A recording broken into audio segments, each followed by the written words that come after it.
19장 마리아가 천사들과 엘리사벳과 나누었던 다른 대화들. 마리아의 지혜와 은총은 영혼을 가득 채우고 무한히 흘러넘칠 만큼 거대했기 때문에 사람들 눈에 결코 드러나지 않기란 불가능했습니다. 지혜와 은총의 충만함은 마리아의 모든 행실을 완전하게 만들었기 때문입니다. 마리아는 자기가 맡은 모든 의무와 자기가 할 수 있는 모든 일들을 완전하게 실천하면서 주어진 모든 순간순간을 충만하게 살았습니다. 마리아가 실천한 덕행들은 어느 하나도 가장 탁월하지 않거나 가장 거룩하지 않은 적이 없었습니다.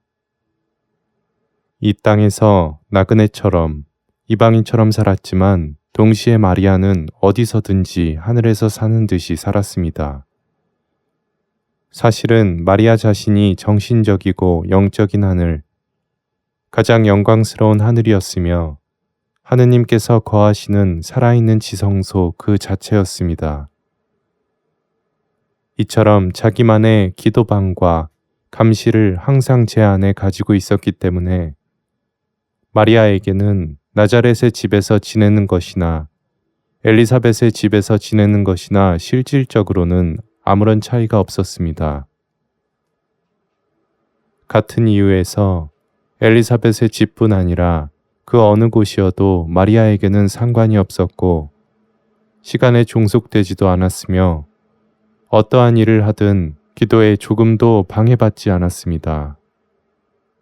만물 위에 높이 자리 잡은 마리아는 그 어떤 일에도 시선을 두지 않고 그저 모든 것에 끊임없이 사랑을 흘러내리게 하는 데에만 마음을 기울였습니다. 이와 동시에 마리아는 적절한 때에 사람들과 대화를 나누었으며 필요한 때에는 많은 도움을 주기도 했습니다. 지카르야의 집에 머물렀던 3달 동안 가장 자주 마리아의 대화 상대가 되었던 이는 성녀 엘리사벳과 천사들인데 이 장에서는 대화 내용과 교제 중에 일어난 다른 일들에 대해서 간략하게 말씀드리려고 합니다. 하늘의 공주는 혼자 시간을 보낼 때는 기도와 묵상에 전념하였고 자주 환시를 보거나 황홀경에 사로잡히기도 했습니다. 탈혼 상태에서는 천사들과 대화하기도 했는데 황홀경이 그치고서도 천사들과의 대화는 계속되는 경우가 많았습니다. 대화의 주제는 주로 하느님 사랑과 하느님의 거룩한 신비와 성사들이었습니다. 마리아가 지카르야의 집에 오고 나서 하루는 천사들에게 이렇게 말을 건넸습니다. 나의 수호자, 나의 친구들, 지극히 높으신 분의 대신들이여, 나와 함께 머무르십시오. 하늘나라의 제후들, 거룩한 신성의 광채들이여, 어서 나에게 와서 주님 사랑으로 괴로워하는 내 마음에 힘을 북돋아 주세요. 이 사랑은 나에게 더 큰 의무를, 더 많은 빚을 지우고 있어서 나는 아무리 노력해도 그 요구를 따라갈 수가 없습니다. 이 사랑에 온전히 응답하기란 내게는 불가능한 일입니다. 거룩한 하늘의 왕자들이여, 우리 함께 주님의 위대한 이름을 찬미합시다. 그분의 의로운 판결과 경이로운 업적을 노래합시다. 이 벌레만도 못한 영혼이 창조주 하느님을 찬미할 수 있도록 도와주십시오. 나의 신랑이 얼마나 위대한 분이신지 들려주세요. 나의 주님, 나의 사랑하는 아드님이 얼마나 아름다운 분이신지 함께 이야기하고 싶어요. 나의 열망은 그대들의 열망과 하나가 되지 않으면 조금도 쉬지 못할 것 같습니다. 그대들은 내 안에 있는 이 귀중한 보물이 무엇인지 잘 알고 있습니다.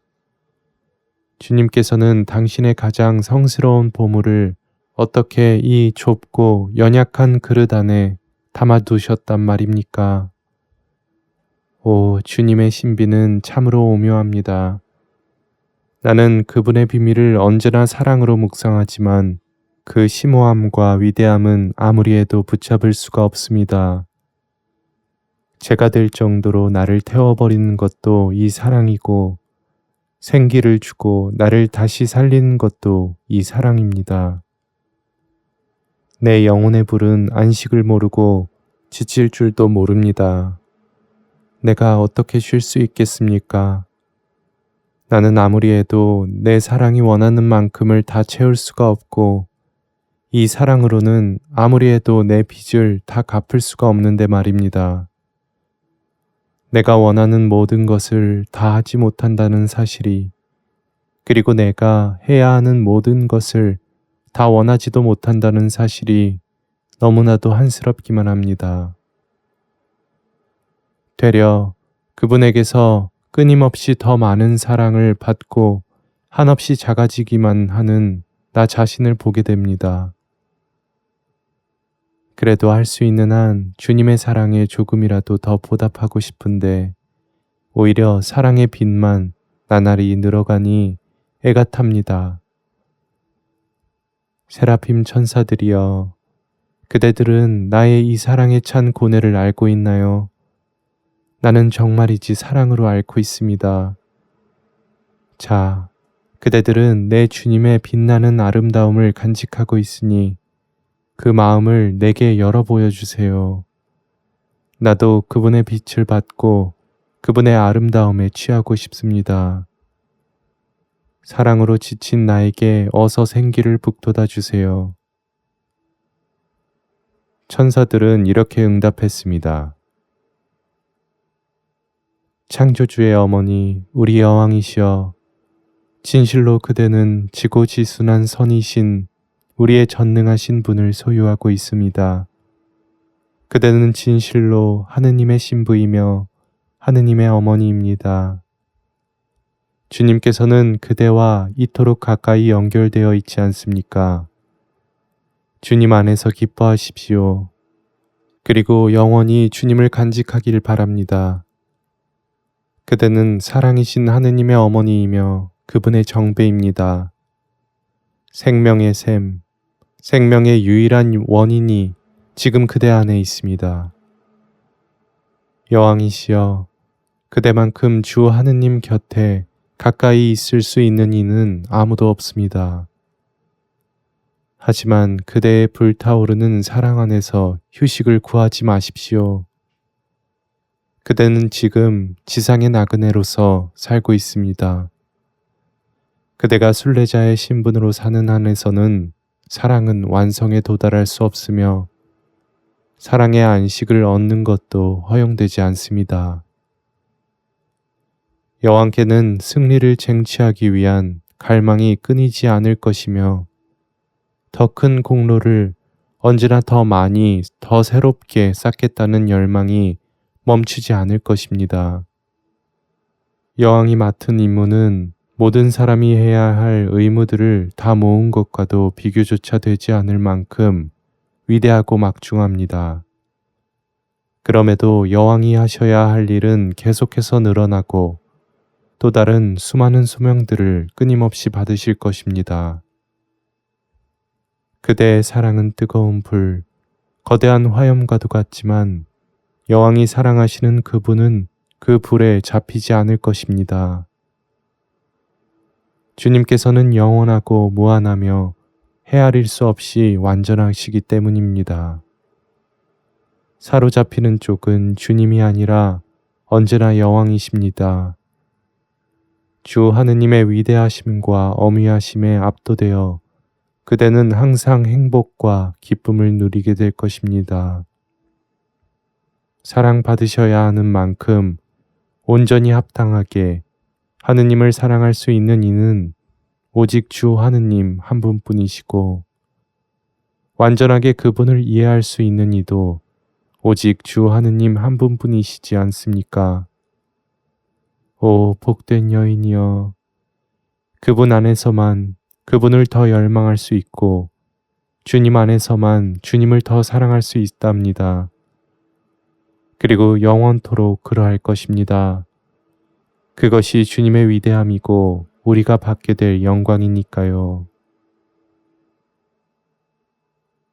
천사들과 대화하면서 마리아의 가슴 속에 있는 거룩한 불은 더욱 거세게 타올랐습니다.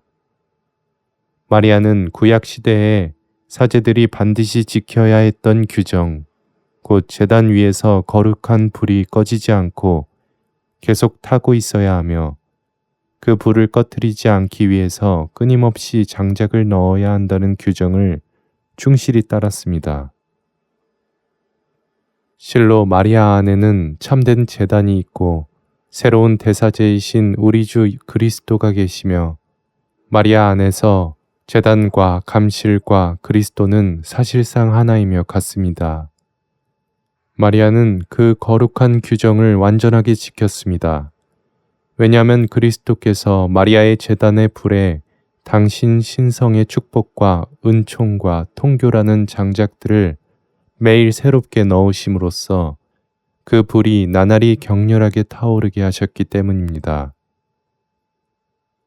또한 마리아도 끊임없는 덕행과 영신수련을 통해 주님의 은총이 세차게 흘러내리도록 막가진 준비를 하였고 그것이 온전히 자기 성화에 소용되도록 부단히 노력하였기 때문입니다.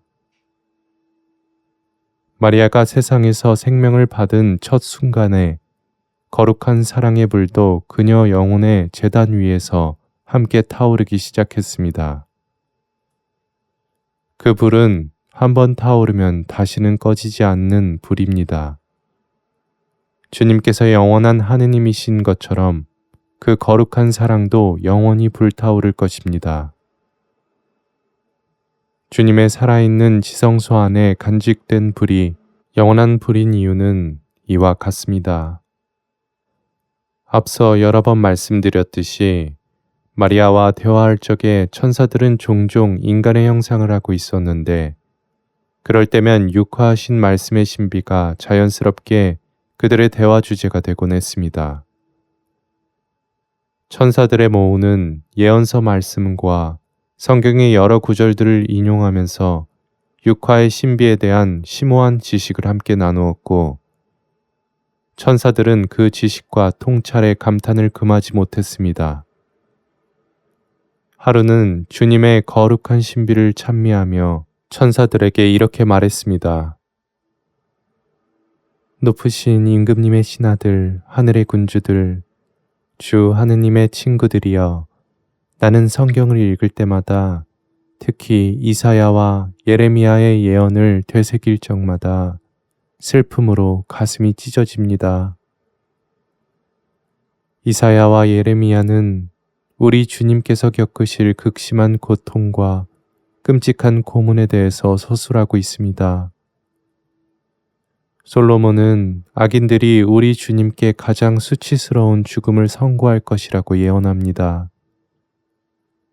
우리 주님에게서 성취되어야 할 죽음과 순환에 대해서는 모든 예언자들이 하나같이 과격하고 극단적인 표현을 사용하며 무자비하고 끔찍한 사건으로 묘사하고 있습니다. 오, 내가 내 생명의 주인이신 분을 대신하여 죽을 수만 있다면 얼마나 좋을까. 나의 주님, 나의 하느님께서 정녕 이렇게 비참하게 고통받기 위해 내 뱃속에서 나오신다는 말이지요. 나는 이 말씀을 묵상하면 마음이 너무 아파서 쓰러질 지경입니다. 이 말씀은 진리이니 반드시 이루어지고야 말 텐데요. 원수들에게서 우리 주님을 지켜줄 이가 아무도 없나요? 아무도 우리 주님을 변호해 주지 못한다는 말입니까? 영원하신 아버지께서는 왜 아무 죄도 없으시고 아무런 죄도 지으실 수 없는 분께 진노를 쏟으시려 하십니까?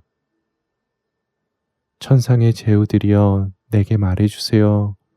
어떻게 하면, 무엇을 하면 아버지의 징벌을 내가 대신 받을 수 있을까요? 네, 물론 무한하신 하느님의 정의에는 오직 사람이 되신 하느님의 업적만이 상응한다는 사실을 잘 알고 있습니다. 하지만 성자께서는 생명을 받으시고서 행하신 그 첫 번째 행위로서 이미 모든 인류가 잃어버린 것을 전부 되찾으실 만큼의 공로를 쌓으셨지 않습니까? 그러니 말씀해 주셔요. 내 거룩한 아드님의 공적은 이미 충분하잖아요.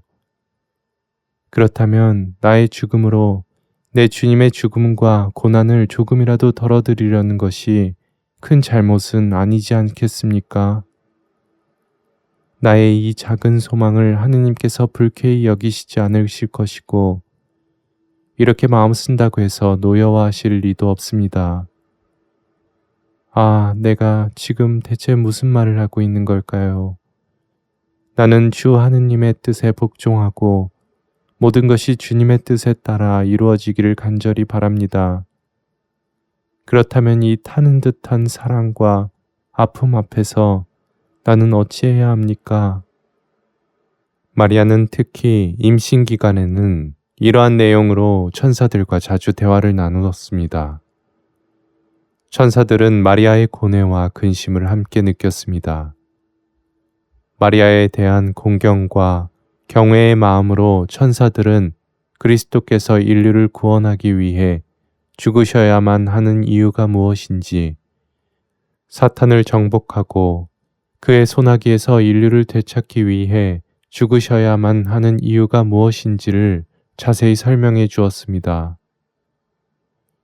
그리스도의 죽음이 그분 스스로와 영원하신 아버지에게 어떻게 영광이 되는지, 그리고 마리아가 알고 있는 다른 여러 거룩한 비밀들을 다시금 설명하면서 여왕을 위로했습니다. 거룩한 천사들과 마리아가 나눈 이 대화의 신비는 참으로 거룩하고 경이로워서 인간의 언어로는 표현할 수 없고, 육신을 입고 사는 한 우리의 지성으로도 이해할 수 없을 것입니다. 훗날 우리가 주님을 바라보고 주님을 향유하게 되면 지금은 이해할 수 없는 것들을 다 알아들을 수 있겠지요. 하지만 우리가 경건한 마음으로 묵상한다면 그 거룩한 신비에 대해 지금 제가 말씀드린 이 작은 조각들로도 탁월하고 고결한 신비들에 조금은 다가갈 수 있을 것입니다. 엘리사벳도 성경에 정통했는데 그 성경 지식은 마리아의 방문 이후에 더욱 탁월하게 되었습니다. 마리아는 여러 천상의 신비들을 주제로 엘리사벳과 대화하며 많은 가르침을 주었습니다. 엘리사벳이 많은 깨달음을 얻고 은총과 축복을 넘치도록 받은 것은 마리아의 특별한 정구 덕분이었습니다. 엘리사벳은 하느님의 어머니가 가진 뛰어난 지혜와 지식에 감탄하며 매번 이렇게 찬미하곤 했습니다. 내 주님의 어머니, 모든 여인들 가운데 가장 복되신 분이여, 모든 민족과 나라들이 그대를 알고 그대의 존귀함을 널리 선포해야 할 것입니다. 하늘의 가장 귀한 보물을 동정태중에 간직하고 있으니 그대는 가장 행복한 여인입니다. 정의의 태양이신 분께서 그대의 품 안에 내려오실 때 그대의 영을 가득 채웠던 그 기쁨이 고스란히 나에게도 전해졌습니다. 동정의 가슴으로 우리 구세주께 젖을 먹인다는 그 행복을 그대가 나에게 사랑으로 인사를 건넸을 때 나도 느낄 수 있었습니다. 그 복된 기쁨을 함께 누리도록 해준 것에 나는 무한한 감사를 드립니다. 참 하느님, 참으로 인간이 되신 나의 하느님, 그대의 아들 나의 주님께 내 마음을 희생제물로 바치나니, 오 복된 여인이여, 이 여종을 기억하여 주십시오. 이제부터 그대의 시중을 들고 그대 곁에 머무를 행복을 누릴 이는 과연 누구입니까? 혹시 내가 그 축복에 합당하지 않다면 나는 내 마음을 온전히 봉헌하겠으니 부디 받아주십시오. 이 마음이 그대 안에 간직된다는 사실로 위로를 얻고 싶습니다. 내가 그대와 헤어져야 할 때 내 마음이 부서져 버릴까봐 두려우니까요. 이처럼 엘리사벳은 대화 중에 마리아를 향한 따뜻하고 아름다운 사랑을 드러내었습니다. 그리고 지혜로운 동정 마리아가 건넨 거룩한 말들은 엘리사벳에게 큰 위로와 힘이 되었습니다. 마리아는 친척 엘리사벳에게만 순종한 것이 아니라 그녀의 집안 사람 모두에게 순종함으로써 수많은 겸손의 덕행을 여러 방법으로 실천했습니다. 기회가 될 때마다 마리아는 집안 전체를 쓸고 닦았고 그럼에도 언제나 정해진 시각에 기도와 묵상에 전념할 수 있었습니다. 집에 딸린 하인들과 함께 설거지를 했을 뿐만 아니라 그 밖에 자질구레하고 천한 일들까지 도맡아 함으로써 진정 낮은 자로서의 모범을 보였습니다. 성모님이 하신 별것 아닌 일들까지 굳이 이렇게 세세하게 말하는 저를 이상하게 보지 않으셨으면 합니다. 여왕이신 성모님은 우리를 가르치고 훈육하기 위해서 이토록 사소하고 보잘것없는 일까지도 다 위대한 일로 만드셨기 때문입니다. 성모님이 하신 일을 보며 우리의 사악함은 부서지고 우리의 오만함은 꺾여야 하기 때문입니다. 성녀 엘리사벳은 하느님의 어머니의 봉사와 겸손의 덕행을 볼 때마다 슬픔을 느꼈고 그때마다 굳은 일을 하지 못하도록 마리아를 제지했습니다. 그래서 하늘의 공주는 가능하면 엘리사벳의 눈에 띄지 않게 일하곤 했습니다. 오 하늘과 땅의 여왕이시여, 저의 피신처, 저의 도움이시며 완덕의 교사이신 성모님, 당신의 겸손에 완전히 할 말을 잃었지만 저는 솔직히 한 가지 궁금한 점이 있습니다. 제가 감히 어머니께 한 말씀 여쭙겠으니 대답해 주십시오. 어머니는 영원하신 아버지의 아드님이 어머니의 태중에 계신다는 사실을 잘 알고 있었고 또 모든 일에 성자 우리 주님의 어머니로서 기꺼이 협력하겠다고 다짐하셨습니다. 어머니는 자신이 그처럼 고귀한 존재임을 분명히 의식하고 계셨습니다. 그런데도 왜 바닥을 쓸고 닦는 등의 일을 하며 낮은 자로 처신하셨던 것입니까? 우리의 기준에 따르면 태중에 계신 당신의 거룩한 아드님을 경외하는 마음에서 오히려 그런 보잘것없는 일은 단념하셨어야 하지 않습니까? 어머니는 충분히 다른 방식으로 겸손의 덕행을 실천할 수도 있었다고 생각합니다. 성모님, 이 문제에 대한 설명을 청합니다. 천상 여왕이신 성모님의 가르침. 내 딸아, 네가 이미 이 문제와 관련해서 서술한 바가 있지만 여기서는 조금 더 자세히 일러주겠다. 너의 궁금증이 완전히 해소되길 바란다면 다음과 같은 사실을 알아야 한다.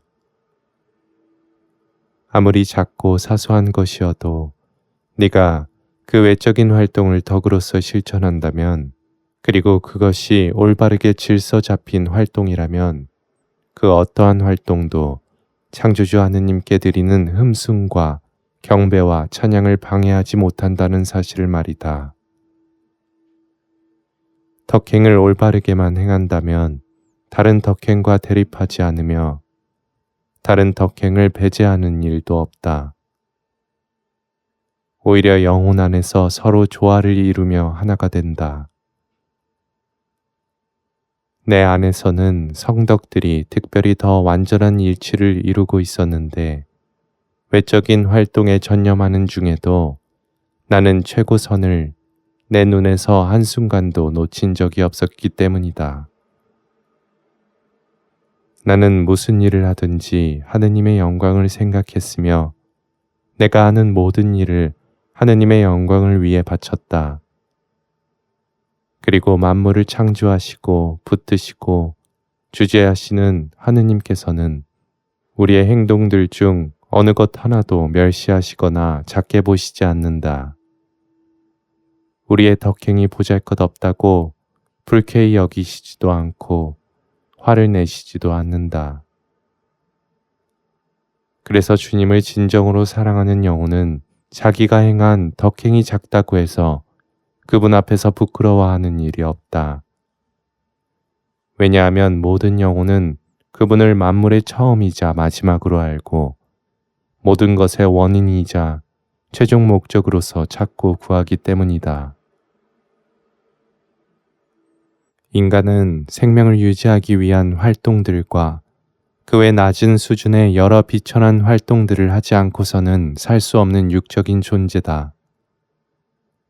따라서 이 가르침을 제대로 이해해야 풍성히 열매 맺는 삶을 살 수가 있다.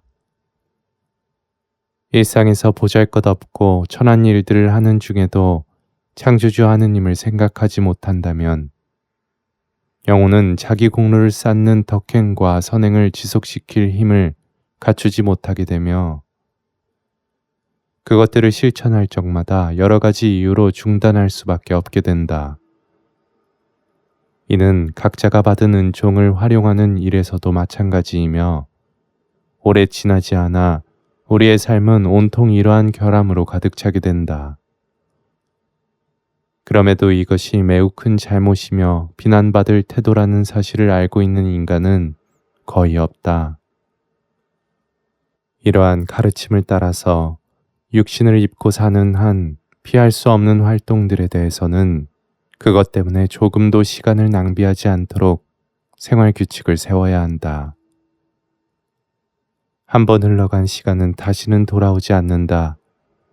따라서 먹거나 일하거나 쉬거나 잠들었을 때나 깨어 있을 때나 그러니까 언제 어디서든 무엇을 하든 간에 전능하시고 위대하신 주 하느님만 바라보고 경배하며 영광을 드려라. 주님께서는 만물을 채우시고 그것들이 존재하도록 붙드시는 하느님이시다.